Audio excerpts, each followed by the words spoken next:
In our first video, we are going to show off my Tegu enclosure.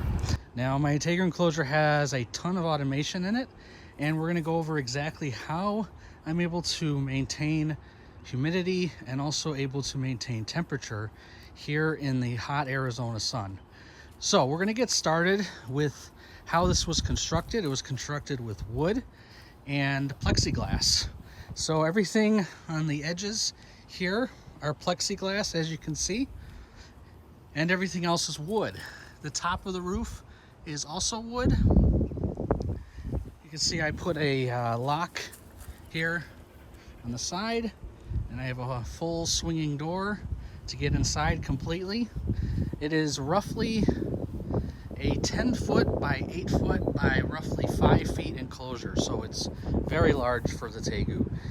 We have a number of live plants inside, which we'll go over, and we're going to go over, of course, the automation. So to get started, we're going to show off how I'm getting electricity over here. So as you can see, I have an electrical outlet, which I'll show you inside here.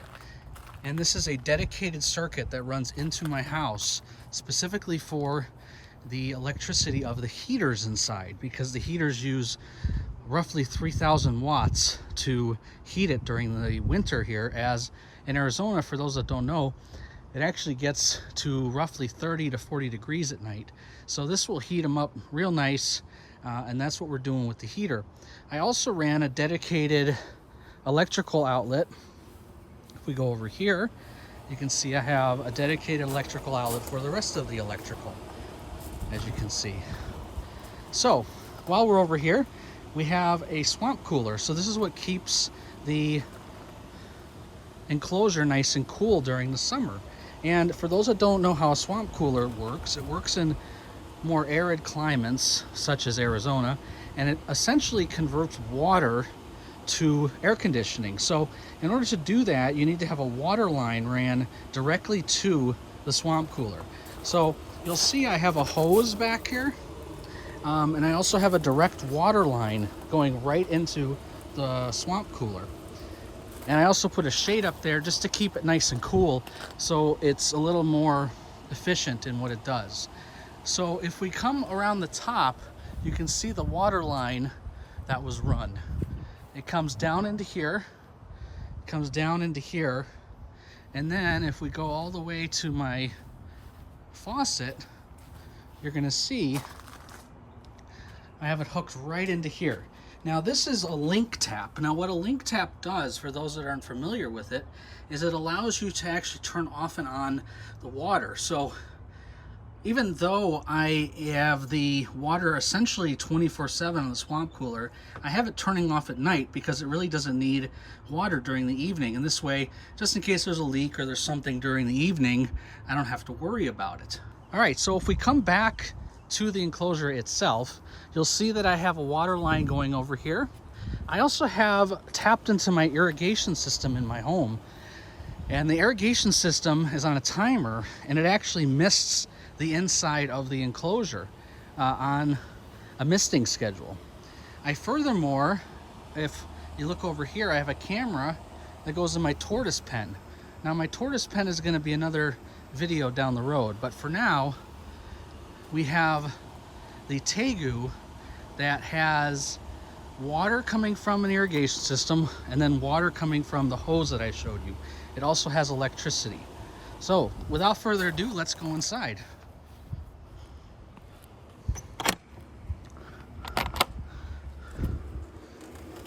Okay, so as you can see, I'm able to open the door essentially 180 degrees if I ever needed to. I have a water dish that's quite large, and it is also hooked up to the irrigation system, so it's always constantly feeding water here. You can see the air conditioner right there. The air conditioner also has a thermostat hooked up to it, so you can see that right there. I also have a camera in the corner, and then as I was talking about my heaters, here's my heaters up here. They're just regular outdoor space heaters. So we have, like I said, live plants right here. There's a number of LEDs throughout just to light it up here. And then you'll see I have a misting pipe here. So this pipe right here has little misting nozzles on it, and it goes throughout the entire enclosure here.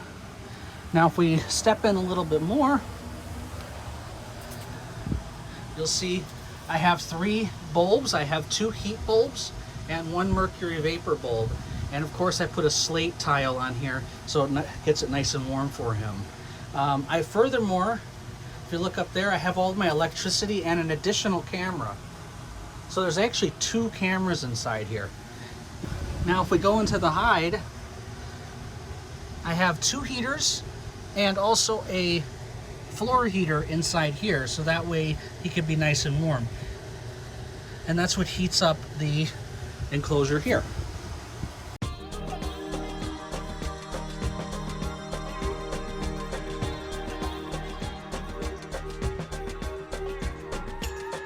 And inside this box, I have an antenna that provides me with humidity and temperature sensing via something called SensorPush, and I will put that in the description below so you can see what that is. And what they are these little sensors that you can put inside wirelessly.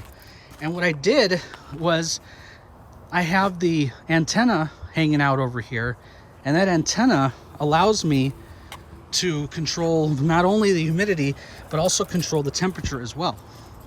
All right, folks, so that's my Tegu enclosure, and today here in Arizona it's 105 degrees, and in my SensorPush app I'm able to see that the enclosure is running between 85 and 90 degrees and the humidity is between 70 and 80, just like I like it for my Tegu.